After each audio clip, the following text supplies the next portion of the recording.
Jungle. Bonjour à toutes, bonjour à tous. Très heureux de vous savoir nombreux à ce programme de Dingue de Sport sur la radio qui mouille le maillot. Excellente condition d'écoute à toutes et à tous. Merci de nous accompagner. Bonne arrivée. Eh bien, Dingue de Sport évoque le regroupement des éperviers dames à partir de ce jeudi 25 novembre et ce jusqu'au 2 novembre 2021, 2 décembre 2021.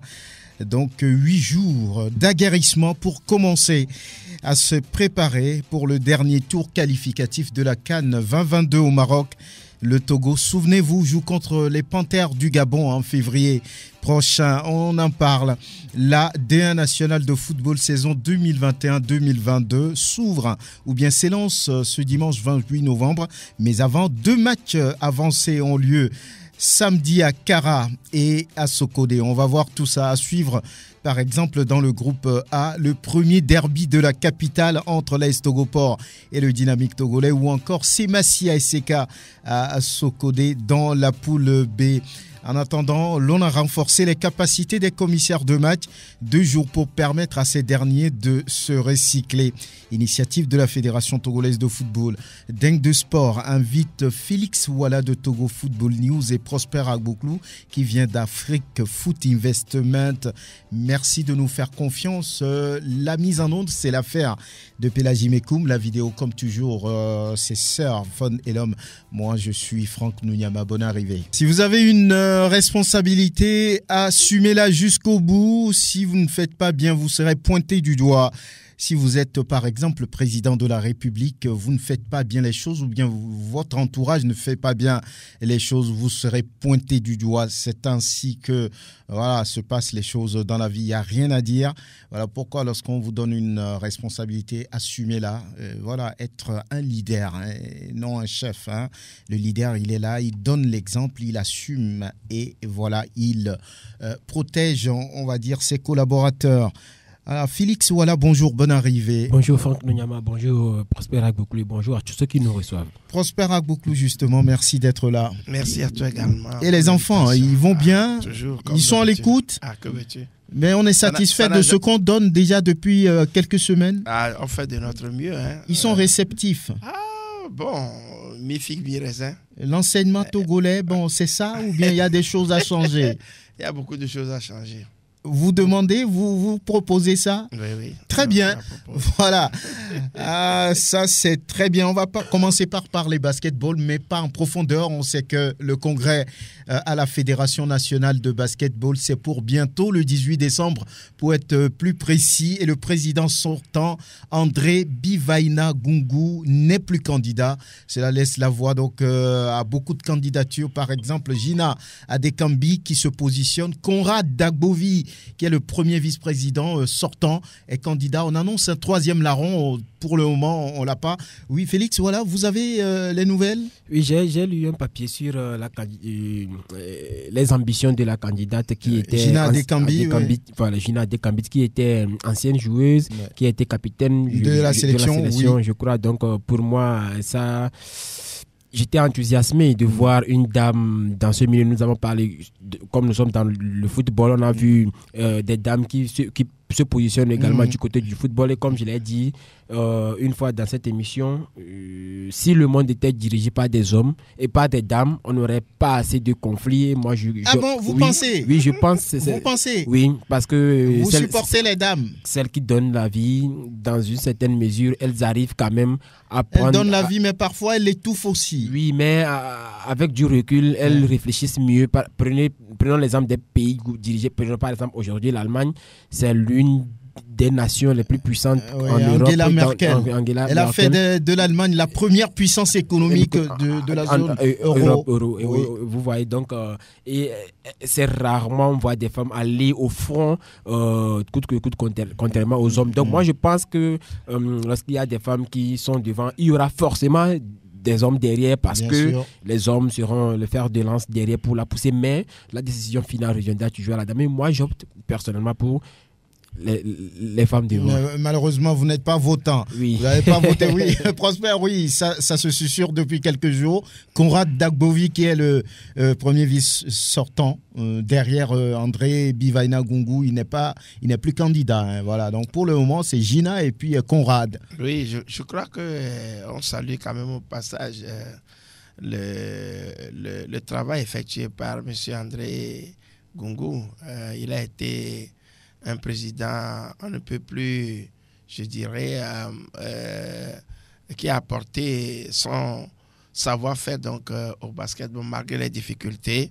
Un homme très gentil qui a souvent et qui est souvent à l'écoute donc des uns et des autres et qui n'a pas de problème avec les autres. Mais là, je crois quand même que tous ceux qui se positionnent vont s'inspirer quand même de sa stature pour pouvoir organiser, prendre les choses avec beaucoup donc plus de métier afin de permettre à notre basketball, maintenant que nous parlions de la dame qui était la deuxième vice-présidente, je crois, qui voulait briguer. Je vais dans le même sens que Félix pour dire tout simplement que oui, il faut ouvrir un peu plus le champ aux dames pour voir encore un peu plus, surtout sur le plan sportif. Bon, on sait qu'au Togo, politiquement, les femmes ont une place, Premier ministre,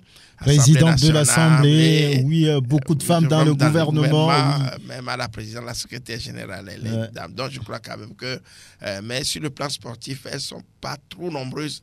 Maintenant, il va falloir quand même... elles commencent par ouvrir les yeux. Les yeux, voilà. J'ai l'impression qu'elles ont compris qu'elles ont leur place également à défendre, leur savoir-faire à émettre pour pouvoir permettre donc au sport togolais de pouvoir comme on appelle évoluer. Donc ceci dit, je crois que c'est une bonne chose. On va pouvoir plutôt, moi j'aurais voulu qu'on encourage les candidatures féminines au niveau des sports également, pour voir, parce que c'est vrai, avec les hommes, il y a eu tellement de conflits. Regardez au judo, au karaté, à la FTF, au handball, c'est toujours des hommes. Et vous allez voir qu'il y a toujours des conflits d'intérêts. Même au Togo, il y avait eu des conflits.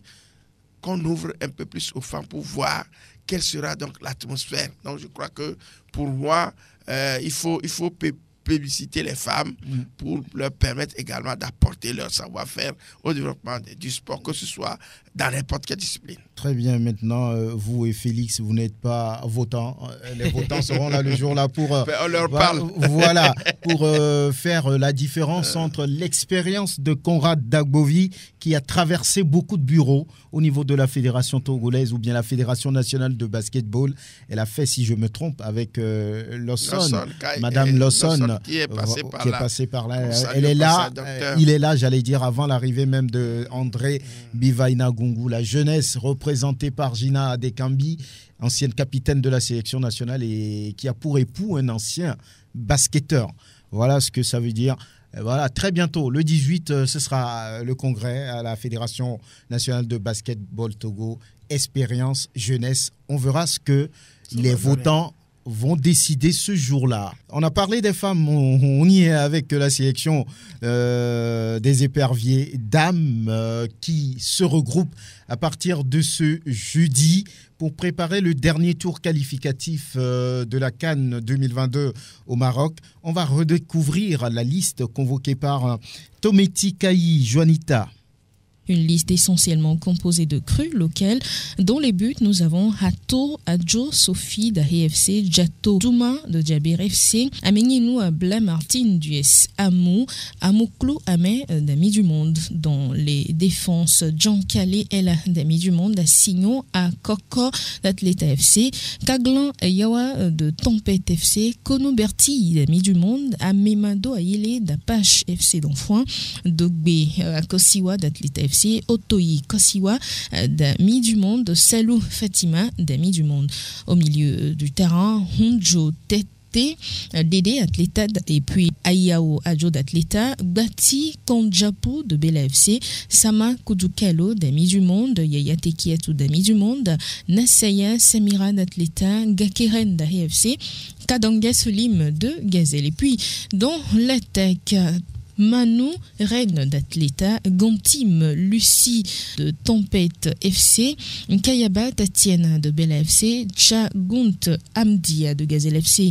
Notons que le stage se déroule du 25 novembre au 2 décembre prochain. Exactement, Juanita, merci. Alors, on va commencer par écouter Yvette Clousset, Yvette Delali Clousset, elle est la patronne du département du foot féminin à la Fédération togolaise de football. Elle a parlé en septembre dernier, on revient sur cette réaction.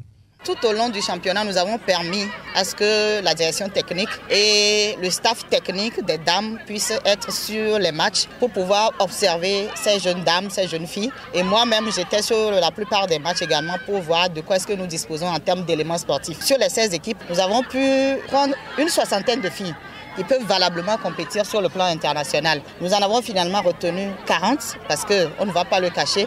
Il y a eu des soucis au niveau des documents administratifs. On a fait l'effort et donc ce sont ces 40-là qui vont commencer pour nous sortir 23 qui vont nous représenter très bientôt en octobre parce que nous allons jouer Sao Tomé Principe et une semaine après nous allons les accueillir ici. Sur cet effectif, je suis satisfaite parce que j'ai vu des filles, ça veut dire qu'on a la passion pour la chose et il faut tout faire pour leur donner la matière pour pouvoir jouer. On va continuer le travail. Voilà, on va continuer le travail. Le travail doit être continu. Voudrait-elle le dire? On va toujours écouter quelqu'un de l'encadrement de cette sélection des dames. C'est Tomiti Kai au sortir du stage numéro 1. Sur l'ensemble des 5 jours, dans le jeu, nous avons mis l'accent sur le comportement offensif et le comportement défensif. Nous avons fait un test vraiment, des exercices intermittents, longs, pour pouvoir déterminer celles qui peuvent tenir sur le plan international parce que le rythme du championnat et le rythme au niveau international, c'est la nuit et le jour. Donc il faut élever un tout petit peu l'avènement des filles avant de prétendre les mettre dans une animation tactique pour pouvoir asseoir un système de jeu. Donc nous avons fait le tour de ces éléments technico-tactiques qu'il faut pour pouvoir jouer. Mais nous sommes restés sur notre soif parce que sincèrement on a des soucis. Celles qui ont répondu physiquement, techniquement ne sont pas bonnes et celles qui ont des qualités techniques, physiquement ont des soucis. Donc comment faire pour pouvoir mettre les deux éléments ensemble pour trier les filles? Ça reste le problème à résoudre au niveau du staff. Mais nous pensons prendre moitié-moitié, travailler encore les défauts et les qualités des unes et des autres au second regroupement pour pouvoir les affûter pour le match. Voilà, Tomiti Kayo sortir du stage numéro 1 il y a quelques mois. C'est juste pour rappeler à nos auditeurs et à vous, chers confrères, les difficultés énoncées depuis ce moment. Le travail doit continuer. C'est de ça qu'il s'agit. C'est, Franck, actuellement, là, on parle d'un adversaire qui ne trempe pas avant la rencontre. Sao Tomé Principe, nous savons tous que c'était une équipe qui n'était même pas prête pour faire la rencontre face au Togo. Aujourd'hui, là, elle n'est même pas venue au match retour. Au match retour, si le match allait devrait se disputer au Togo, je ne pensais même pas que cette nation allait se présenter sur le terrain. Aujourd'hui, là, on parle du Gabon. On parle d'une équipe qui a sorti le Congo. On parle d'une équipe qui est ambitieuse, qui met les petits plats dans les grands pour pouvoir participer à la prochaine Coupe d'Afrique des Nations. Au Maroc, on parle d'une équipe qui se prépare, qui s'envole pour un stage au Maroc, ensuite qui va aller poursuivre les matchs amicaux du côté de l'Inde, mais nous parlons quand même d'une équipe qui est vraiment ambitieuse. Je pense que le Togo fait ce qu'il peut en regroupant ses joueuses locaux, si je peux le dire, parce qu'il n'y a que des joueurs locaux. Les quelques internationales sont à l'extérieur, ne peut pas regrouper cette équipe. Ce stage arrive à point nommé, si je peux le dire, parce que le championnat féminin est en pause, les dames n'ont pas encore reprise. Même après le championnat, où lorsqu'on on a fait le premier stage, notre sélectionneuse, elle a été pragmatique. Elle a dit qu'il y a toujours un déficit au niveau de nos joueurs. Celles qui sont prêtes techniquement manquent quelques encadrements techniques sur le terrain. Donc, il va falloir travailler pour allier et les capacités physiques et techniques pour aller chercher cette qualif. Maintenant, après ce stage, il faut chercher des matchs amicaux avec des équipes similaires au Gabon. Il faut chercher des adversaires qui ont morphologiquement ou philosophiquement la même vision que le Gabon pour préparer véritablement cette rencontre. Parce que, comme je l'ai dit au tout début, le Gabon est à les fourmis dans les pieds pour aller battre le Togo et se qualifier pour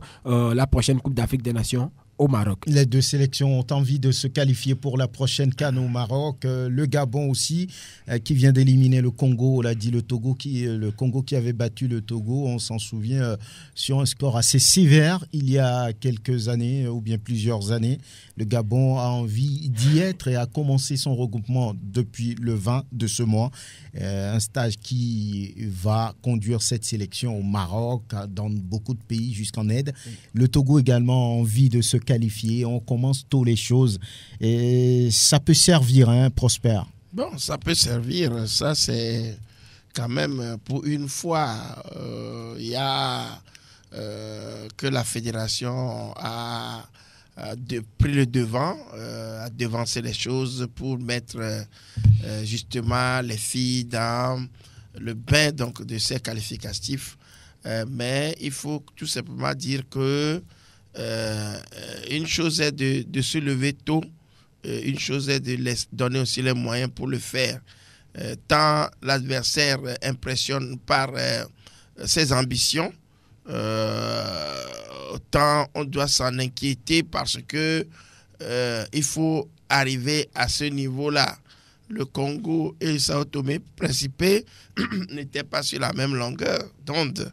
Les Gabonaises ont gagné le Congo, ce qui veut dire que l'adversaire précédemment rencontré est plus faible que celui que nos adversaires prochains ont rencontré. Donc, ce qui veut dire que nous devons multiplier nos efforts et apporter encore un peu plus à la confiance des filles. Maintenant, il faut d'abord partir. C'est très bien, je l'ai dit tout à l'heure. Il faut mettre tous les moyens qu'il faut, esthétique, moral, physique, financier, tactico-technique. Tout ça là doit être allié. C'est-à-dire qu'il faut mettre les filles dans les conditions qui peuvent leur permettre d'être vraiment engagées. Et ça, je crois quand même que nous en appelons au centre de responsabilité de la fédération. C'est qu'elle fait un effort en ce sens. Maintenant, il va falloir accroître. Parce que si les Gabonaises doivent aller, comparaison n'est pas raison, forcément, mais parfois, il faut partir de cette comparaison-là pour pouvoir édifier, comme on appelle, sa philosophie. Parce que si les Gabonaises peuvent partir, aller au Maroc, bénéficier des infrastructures là-bas, les meilleures conditions, aller en Inde, faire leurs préparatifs, revenir peut-être en Europe et autres, il va falloir que nous aussi nous réfléchissions vraiment sur comme on appelle, l'objectif que nous sommes en train de poursuivre en organisant très tôt ce stage-là. Maintenant, il va falloir mettre et le staff technique et les joueuses dans les conditions idoines pour qu'on ne nous dise pas qu'on n'a pas d'argent, on n'a pas si, non. À chaque fois, moi je ne veux pas ce verbiage encore. On n'a pas d'argent. Il faut vouloir et on doit le faire. Vouloir, c'est pouvoir, oui. Dit-on. Voilà. J'ai écouté, j'allais dire, Yvette Delali-Clouset il y a quelques jours où elle disait le Togo a envie de donner un nouveau souffle à son football féminin et l'objectif principal, c'est d'être à la prochaine CAN. Il reste seulement 180 minutes pour avoir, on va dire, cette qualification historique pour le Togo. Et ce n'est pas possible, hein. Oui, il faut se donner les moyens. Visiblement, on a envie de faire quelque chose. On reviendra là-dessus.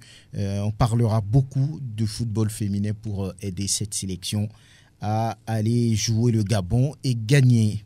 Et oui, on l'attendait, c'est arrivé, c'est dans quelques jours, c'est le 28 novembre prochain que la D2, la D1, j'allais dire la D1, saison 2021-2022 s'ouvre. Mais avant, il y aura 2 matchs avancés à Kara et à Sokodé. Voilà ce que propose cette première journée dans le groupe A, basé au sud, comme on le dit souvent. Palimé va accueillir ce match entre Kotoko, le nouveau venu, et puis la SOTR à Takpamé. Ange, qui pour le moment n'a pas de stade, va jouer contre Gomido. Et le stade de Kégué va abriter le premier derby de la capitale entre l'AS Togopor et Dito. Et puis le municipal verra ce match entre l'Entente 2 et puis Gbolouessou. C'est un match qui sera très intéressant lorsque il y a, on va dire, ce genre d'affrontement. Ça rappelle le jour où Gbolouessou a retrouvé la première division et c'était devant, je crois, Entente 2. Voilà, il a suffi d'un but d'un joueur dont j'ignore le nom. Voilà, ce jour-là, c'était au stade municipal de Lomé. Voilà. Et ce programme de la première journée, la poule A, Kotoko et SOTR, Ange, Gomido, AS Togopor, Dito, Entente de Gbolouessou, Prosper. Oui, ce sont des chocs en perspective, mais je ne pense pas qu'on va attendre grand-chose parce qu'il y a manque de routine. C'est la première journée. La première journée. Le turbo n'a pas encore pris. N'a pas encore pris en tant que tel parce que on n'a pas encore la pleine mesure. On a vu Asko Kakadl le dimanche dernier. On a vu quand même que il reste beaucoup à faire, même si les deux équipes nous ont donné la pleine mesure de leur potentialité en tant que telle. Ça a manqué de vivacité, ça a manqué donc de constance à certains niveaux. Donc, pour cette première journée, ce sont des chocs auxquels on va s'attendre, mais pas forcément. Que peut donner par exemple à AS Togopor Dito? Pour AS Togopor Dito, c'est un choc, un derby qui ne dit pas son nom, mais pour moi, pour l'instant, pour n'avoir pas vu tellement ces équipes-là en tant que telles se préparer, j'ai vu Togopor jouer quelques matchs amicaux. On a l'impression que c'est une équipe qui a retrouvé sa pleine mesure. Mais le Dynamique togolais, je ne l'ai pas encore vu jouer. Je ne peux pas tellement apprécier, mais je crois quand même que ça va donner ce qu'on ne pense pas forcément.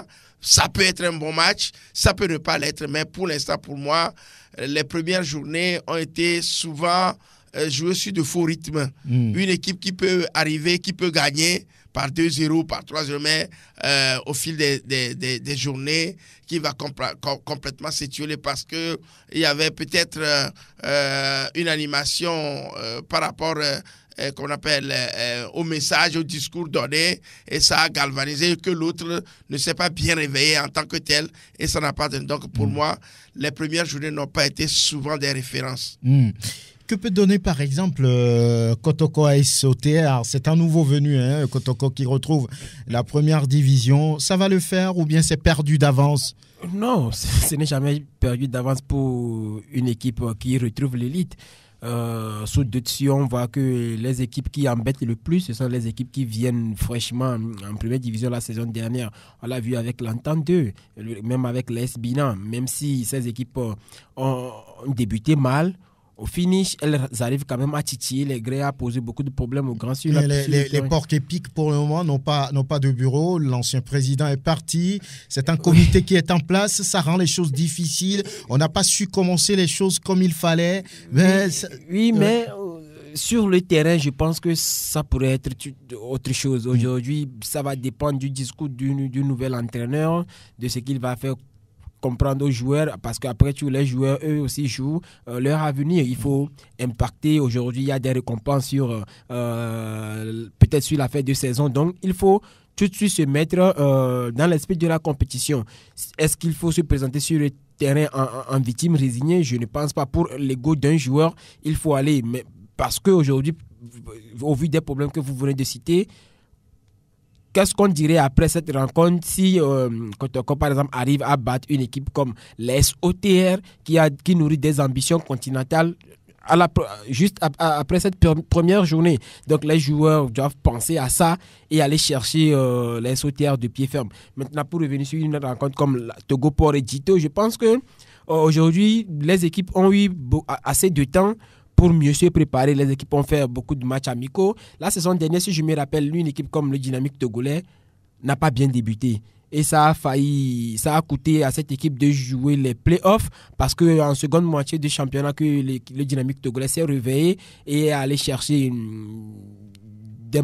d'importants points, mais ça a manqué parce qu'à l'aller, cette équipe a perdu des points qu'elle ne devait pas perdre. Donc aujourd'hui, je pense que dès la première journée, parce qu'il n'y a pas assez de temps, ces 14 journées, il faut aller chercher le plus tôt ses adversaires parce que surtout sur la seconde moitié de saison, bon nombre d'équipes se réveillent, personne ne veut être relégué. Nous savons tous comment ça se passe quand vous êtes relégué en première division. Aujourd'hui, une équipe comme la Sfosa se retrouve en troisième division. Vous voyez que c'est vraiment difficile de monter en seconde division. Donc je pense que dès l'entame de la saison, les équipes vont se mettre à fond parce qu'aujourd'hui on est habitué à la Covid par rapport à la saison dernière où on ne savait pas comment le championnat pouvait se jouer, les préparatifs n'ont pas été. Moi, je pense que cette saison, on aurait un bon championnat dès le début. Vous le pensez comme le président de la Fédération togolaise de football qui imagine déjà un très bon championnat, un très beau championnat, c'est ce qu'il a dit, dans ce groupe A Prosper qui paraît,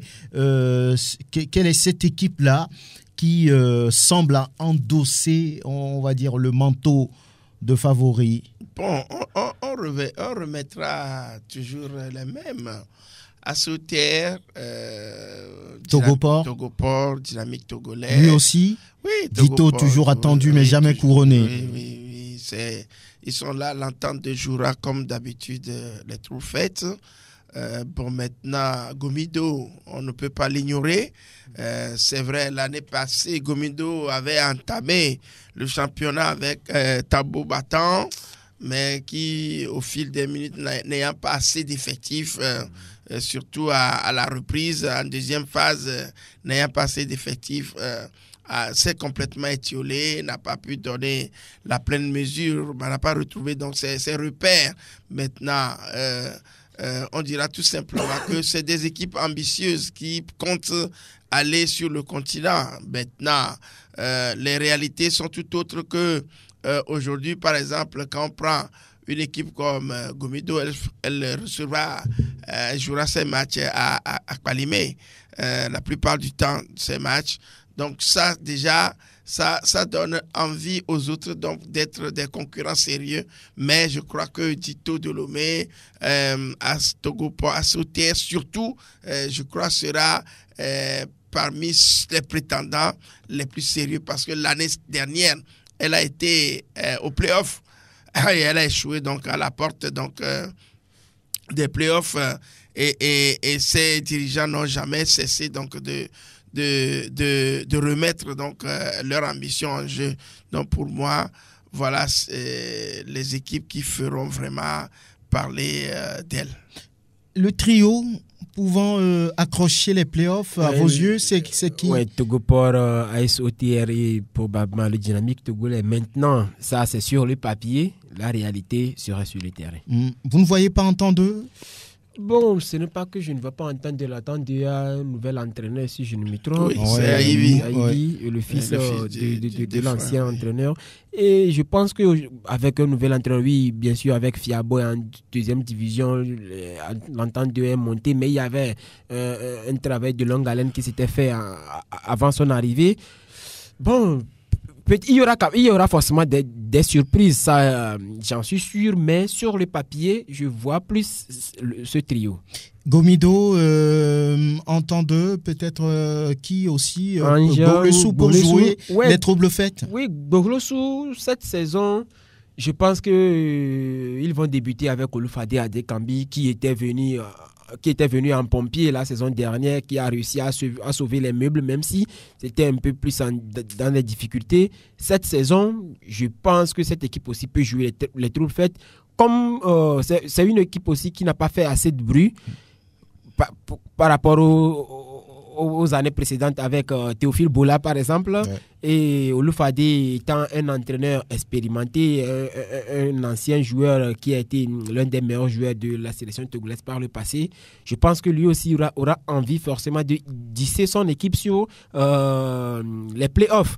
Donc, il faut même Gomido. Gomido, par exemple, la saison dernière, c'est une équipe qui a bien débuté, qui était première lors de la phase aller et lors des phases retour, qui a complètement disparu. Donc, je pense que ça peut toucher aussi l'ego de ce bureau, de cet effectif, de dire que, bon, si on a pu le faire sur, comment l'appelle-t-on, sur 7 journées, pourquoi ne pas essayer de maintenir le cap sur 14 journées? Donc, je pense qu'il y aura des troubles faits.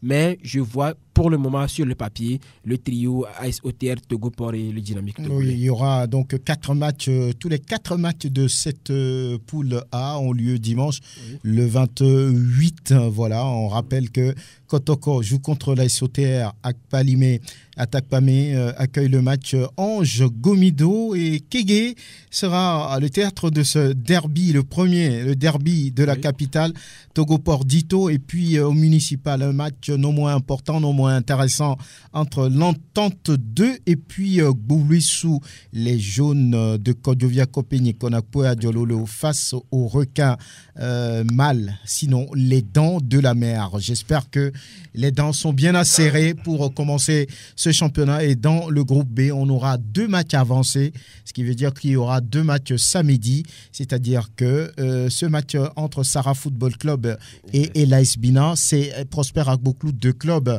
assez indécis. On a vu l'AS Bina la saison dernière, cette équipe a réussi à se sauver sous la houlette de Wadja Lantam, et puis Sarah Football Club qui est un habitué de la D1, qui a plus d'expérience. Oui, plus d'expérience, mais je crois quand même que en voyant un peu l'ambition de Asbina, qui en cours de route s'est rapidement rajeuni, s'est rattrapé, je crois que c'est une équipe qui va partir cette fois-ci sur de bonnes notes, parce que ça n'arrive pas souvent qu'on se sauve ainsi en cours de route. Donc Asbina, je crois, avec j'ai vu Wadja Lantam en cours plutôt après saison à Lomé, ils sont venus à Lomé faire des matchs amicaux. Il est venu préparer l'équipe ici avec l'appui donc de d'autres entraîneurs qui lui sont souvent de secours pour lui apporter des joueurs, amener des joueurs, allais-je dire. Donc je crois quand même que c'est une équipe qui est partie avec de meilleures intentions, qui va vouloir marquer les premières journées donc, de ce championnat, pour laisser un impact pour ne pas être surpris à la fin. Donc maintenant Sarah, c'est une équipe qui ne meurt jamais. Elle est là avec ses moyens, elle se défend. On l'a vu lors de la toute première journée l'année dernière. Elle avait livré un match héroïque contre Asco, battu seulement 1-0 par cette équipe. Mais en fin de compte, elle avait perdu lourdement contre la CK et autres. Donc, je ne sais pas quel est l'état de forme de cette équipe maintenant. Mais je crois quand même que Sarah doit se méfier. Sinon, Asbila, je ne pense pas qu'elle va vouloir laisser encore des traces comme l'année passée. Kakadel, l'autre promu, sera face à Unisport. Oui, Kembe Amako et ses poulains vont défier Noutudje Maurice, qui veut apporter une nouvelle vision, lui fait confiance sur 3 ans, un nouveau projet pour le club de Kouloundé. Oui, même si un match amical, Unisport a coulé lourdement face à Gaza municipal de Lomé. Je pense que ça reste un match amical. Kakadel, une équipe qui a montré qu'elle est venue vraiment pour bousculer la hiérarchie du côté de la poule B au nord. Un avantage pour eux pour avoir joué le trophée des champions. Oui, pour avoir joué Asco, je pense que cette équipe, elle est mieux requinquée que les autres. Parce que parce que lorsque vous jouez face à la meilleure équipe du championnat, le champion en titre, et que vous perdez 1-0, et lorsque vous encaissez dès les 15 premières minutes de la rencontre et jusqu'à la fin, vous avez véritablement bousculé la meilleure équipe du championnat en termes d'effectifs et d'organisation. Je pense que ça devait gonfler les jeunes à bloc. Maintenant, Unisport, c'est une équipe qui a toujours cette maîtrise de bien jouer, d'avoir une philosophie de jeu. Avec Maurice Nussoudien, même si on n'est pas pressé d'être champion d'entrée, on ne va quand même pas laisser cette troisième place hiérarchique qui est juste derrière l'ASCO et les SK. Donc, débuter avec une victoire face à un promu serait pas mal pour Maurice Nussoudien pour un début du côté du Nord. Mais maintenant, comme je l'avais dit précédemment pour l'équipe du Sud, les promus dérangent beaucoup plus les équipes qui sont déjà installées en premier lieu. Donc, je pense que Kakadel va vouloir arracher le plus tôt possible ces 3 premiers pas parce que cette équipe n'aura pas de match facile, que ce soit face à l'ASO, à l'ASK, à l'ASO. Il n'y a que des orgues du côté du Nord où je pense que c'est là-bas que se joue le vrai championnat parce que ça se bouscule, n'importe qui est capable de battre son adversaire. Donc, il faut prendre les matchs, tous les matchs importants parce qu'il n'y aura pas de match facile, que ce soit avec Unisport ou avec n'importe quelle équipe. Donc, je pense qu'il y aura quand même des surprises sur cette première journée du côté du Nord. Voilà, donc l'autre match avancé de cette première journée dans le groupe A. Et déjà, on va assister à un match assez corsé. Déjà, Prosper Semassi, ASK. Oui, là-bas à Sokodé. Le sommet de la journée. Ce serait le sommet. Oui, le sommet de la journée. Le sommet dont j'ignore, sauf que cette équipe de ASK garde toujours ses ambitions. C'est l'une des équipes les plus constantes qui garde son effectif. Malgré le départ de quelques ténors qu'on connaît bien, c'est une équipe qui garde toujours son effectif avec son président d'honneur, M. Marcelin Hama, qui ne lésine pas sur les moyens pour mettre cette équipe dans les meilleures dispositions. Maintenant, Semassi, on la connaît pour sa ténacité, mais la saison dernière, elle avait connu quand même beaucoup de passages à vide. Cela n'a pas permis d'aller. Bon, maintenant, les chocs entre ces deux équipes, souvent, n'ont pas été trop à la défaveur de Semassi de Sokodé, qui tient quand même la dragée haute. Maintenant, il va falloir quand même tenir compte donc des réalités. Si éventuellement cette équipe de Semassi s'est complètement reformée, remise en selle pour pouvoir donner le meilleur d'elle-même. Mais en tout cas, souvent, on peut dire tout simplement que les pronostics peuvent aller en faveur de ASK, mais les réalités ne sont forcément pas les mêmes lorsqu'on fait des prévisions. C'est Massi qui, la saison dernière, n'a pas donné grand-chose. Cette équipe a failli même être reléguée, mais le président de cette équipe croit toujours le 11e titre doit pouvoir venir. Qu'est-ce que ça fait déjà de commencer à la maison, contrairement à ce qui s'est passé lors de l'exercice écoulé? Je pense que Semassi a toujours le meilleur public ici au Togo. Bien partout sûr. Semassi se déplace, il y a toujours du public derrière. C'est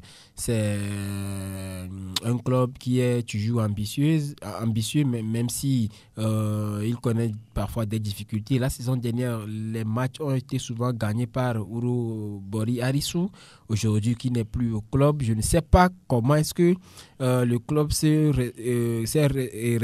restitué avec s'est structuré avec le nouvel entraîneur, le jeune qui est l'ancien du Unisport qui était parti entre-temps du côté Sibabi Akpo, Aziz qui était parti du côté du Bénin qui est revenu.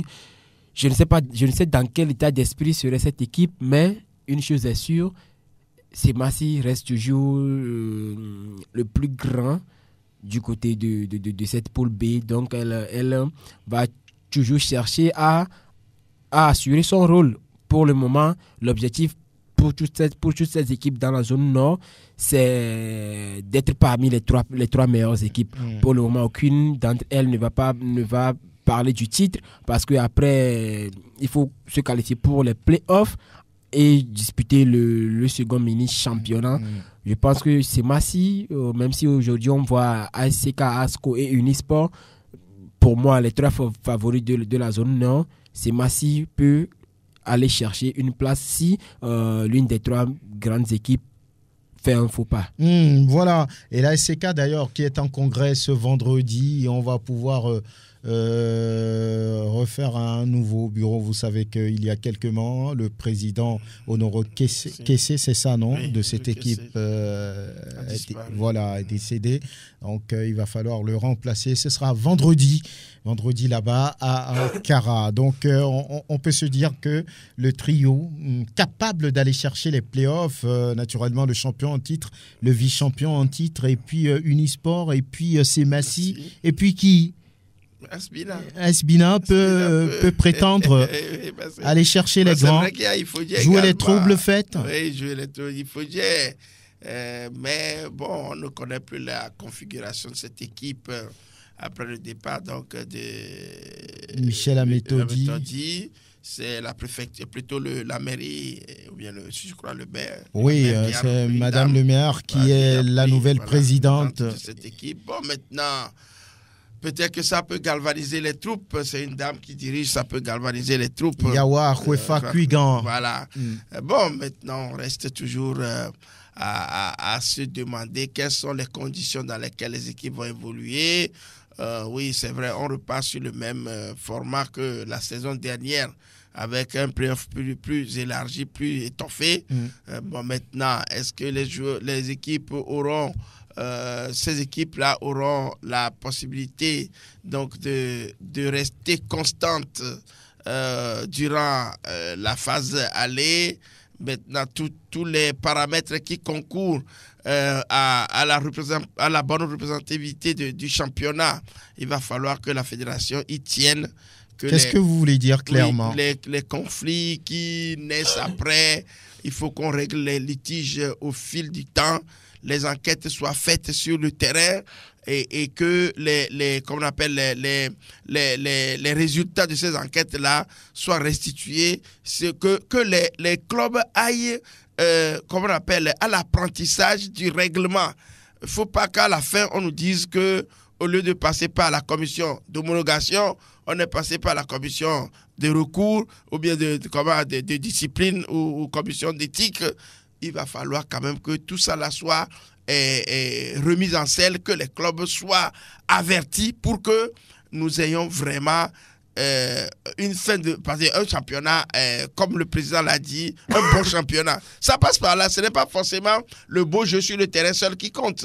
Tous les paramètres qui rentrent en jeu pour l'organisation, je crois quand même que tout ça là doit se faire en un temps record. On ne va pas nous dire encore que comme les enquêtes vont traîner, il faut aller chercher les résultats avant de venir.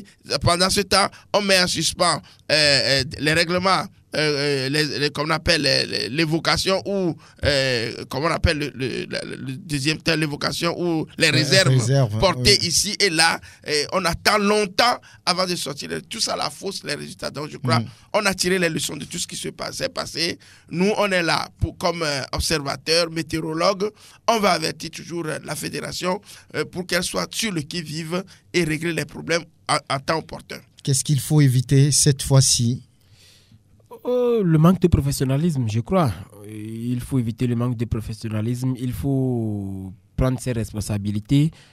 Prosper a touché du doigt beaucoup d'aspects. Aujourd'hui, moi, je pense que ça décourage beaucoup les acteurs, même certains présidents de club, quand, après avoir obtenu des résultats sur le terrain, le tout se joue dans un bureau. Et je pense qu'il faut que la Fédé soit sévère et soit beaucoup plus regardant de ce côté, et que même si c'est possible qu'on arrive à sortir le classement à chaque fin de saison, à chaque fin de journée, si possible, pour que les équipes soient vraiment fixées. Parce qu'il y en a, je pense que même si après la fin du championnat, elles se disent que quelque chose pourrait se passer pour qu'on se maintienne. Donc je pense que ça fausse la donnée, ça empêche, ça ne permet pas d'aller vers le vrai professionnalisme. Aujourd'hui, le football évolue et il faut évoluer avec, si on a vraiment l'ambition de professionnaliser notre championnat sur les prochaines saisons. D'où, je ne sais pas si on va parlé de ça tout à l'heure, même la formation des commissaires. Des commissaires oui, au match. C'est important. Oui, c'est vraiment important parce que sur les rapports de match, après les matchs, la façon dont les commissaires font les rapports, il faut que eux aussi soient transparents en faisant les rapports. Il faut qu'ils, même en appliquant les lois de jeu, les règlements de jeu, parce que sur certains matchs, il y a des faits qui surprennent même certains clubs qu'un tel fait s'est passé, mais après le match, on remarque que le commissaire ne l'a pas marqué. Donc, tout ça, c'est important pour véritablement aller vers un bon championnat et un championnat professionnel et sortir surtout de l'amateurisme. On annonce le retour du public à Prosper. Oui, c'est là peut-être un point positif également parce que un match sans public n'a pas de saveur. Un match sans public n'est pas forcément ce que cherchent les joueurs. Donc, avec comme on appelle les commentaires du public, avec les jugements que ce public-là fait sur le match. Les arbitres aussi sont souvent dans l'ordre, ils sont mis devant les faits accomplis, souvent comme on appelle titillés pour pouvoir faire de très bons matchs. Donc c'est vrai qu'il y a parfois des débordements, c'est ce que nous n'allons pas souhaiter. Et ça aussi, ça va permettre quand même de revoir un peu plus d'ambiance sur le terrain et de galvaniser les joueurs. Et comme Félix le disait tout à l'heure, ça va permettre à chacun de faire déjà son autocritique. Les arbitres, les entraîneurs, tout cela fera quand même que parfois quand le public fait son analyse donc de ce qui se fait, sa réaction, ça fait bouger les choses sur les bancs de touche et ça rappelle aussi aux arbitres peut-être d'être encore plus sur le qui-vive, d'être encore plus impartial dans les matchs. Donc pour moi, évidemment, le retour du public est une très bonne chose. Maintenant, il va falloir qu'on contrôle tout ça là pour que le football ne soit pas le vecteur de Covid-19. Il va falloir il faut éviter la complaisance. Et s'il y a un règlement qui est imposé pour que le public rentre, il faut que ceux qui seront chargés d'appliquer ces règlements-là le fassent dans les normes. Faut pas faire c'est mon frère, je vais le laisser partir, rentrer parce que c'est mon frère, c'est mon ami. Non, il va falloir quand même qu'on quitte ça. C'est tout ce qui concourt au professionnalisme, l'application des règles. Il faut les appliquer. Et Félix le disait tout à l'heure, il faut que nos commissaires au match et les arbitres soient vraiment, comme on appelle, dans le rôle qu'on leur a assigné. Que les rapports ne divergent pas, que les coups de fil qui viennent, monsieur Kodjo, c'est moi qui va être sur votre match demain. Il faut qu'on maintenant, pour éviter cela également, il faut que la fédération paye bien les arbitres aussi, les officiels du match, qu'ils soient bien payés. Comme ça, à chaque fois que les problèmes viendront, qu'on les règle pas à la tête du client, mais parce qu'il y a un règlement qu'il faut appliquer. Voilà. Oui, un mot sur le retour du public. Oui, c'est très important aujourd'hui. Un match sans public est souvent fade. On l'a vu même lorsque vous voyez un match du championnat, que ce soit en Europe ou ailleurs, à la télé, il n'y a pas de public. C'est quand même un match d'entraînement où il n'y a pas assez d'engagement. Même les acteurs, même les joueurs sur le terrain ne se retrouvent pas tellement dans l'esprit de compétition, mais de match. Je pense que le public, le deuxième homme, comme on l'appelle souvent, a été toujours important lorsque l'équipe est menée ou lorsque l'équipe mène, la voix du public derrière pousse l'équipe à aller puiser un peu plus d'énergie dans les tiroirs. Je prends exemple le match du Togo face au Sénégal ici au stade de Kégué. Moi, je pense le récent match du Togo face au stade de Kégué au Sénégal, je pense que si le public était autorisé à suivre ce match le jour-là, le Togo n'aurait pas encaissé ce but-là. Parce que battre une équipe comme le Sénégal serait un événement et le public derrière pousserait l'équipe et les joueurs pourraient donner encore plus de leur capacité. Et pour revenir encore une fois sur les commissaires de match, aujourd'hui, même si le public est autorisé à entrer au stade, il y a comment appelle-t-on, des protocoles à suivre. Présenter le carnet vaccinal avant de passer, et il faut surtout être regardant à ce niveau. Aujourd'hui, Prosper l'a dit tout à l'heure, il ne faut pas que les stades soient un vecteur de propagande de la maladie Covid-19 dans le pays. Nous savons tous qu'au Togo, le Covid est tellement pris en compte que si on remarque qu'avec le public au stade, il y a une augmentation du cas, les autorités n'auront aucun mal à arrêter catégoriquement la présence du public sur le stade. Ce que nous tous, nous ne voulions pas. Donc, il faut que et le public et les organisateurs soient professionnels à ce niveau pour qu'on ait un bon championnat. Très bien, voilà, on va y aller pour encore une fois la première journée de cette compétition. Le dimanche, dans la poule A, on aura Palimé, Kotoko, Esoter, Atakpame, Ange, Gomido, Kege, Estogoport, Dito, Municipal Entente Bo-Luessou. Et puis dans le groupe B, basé au nord, comme on le dit souvent, on aura 2 matchs avancés, c'est-à-dire samedi, Sokodé accueille Sarah Football Club à Isbina. Et puis samedi, toujours, on aura Kara, Kakadel de Djoufelgou contre Unisport de Kouloundé. Et puis dimanche, 2 matchs à suivre. À Kara d'abord, Asco et Ifodé. Et puis à Sokodé, Semassi, ASK. Voilà, ce sera tout. Tenez-vous bien. Comme toujours, Radio Sport FM est bien présente pour les directs de ce championnat. Dans Multiplex, ça commence déjà. Mettez-vous dans cette ambiance. Merci Félix Ouala, merci Prosper Agbokou, Loma Devon, Pélagie Mekoum. À bientôt.